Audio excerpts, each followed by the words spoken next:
Tetangga kaget bukan kepalang melihat Aksyal Rendi Saputra, 24, tewas berlumuran darah di area kebun rumput gajah belakang rumahnya.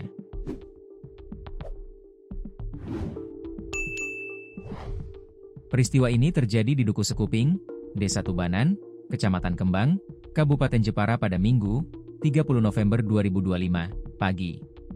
Penemuan jasad korban terungkap setelah seorang tetangga yang menjadi saksi mencari keberadaan korban karena tidak ada di rumah pada pukul 5.30. Saksi kemudian mengajak warga lain untuk ikut mencari.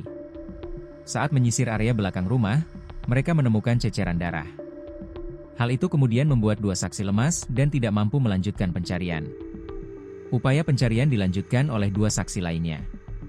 Pada pukul 5.45, mereka menemukan tubuh korban dalam posisi terlentang di area kebun rumput gajah sekira 60 meter dari belakang rumah. Korban ditemukan berlumuran darah dengan bekas sayatan pada bagian leher. Perangkat desa dan RW kemudian dihubungi, sebelum laporan resmi disampaikan kepada Polsek Kembang. Unit Reskrim Polsek Kembang bersama unit identifikasi dan Inafis Polres Jepara langsung menuju lokasi.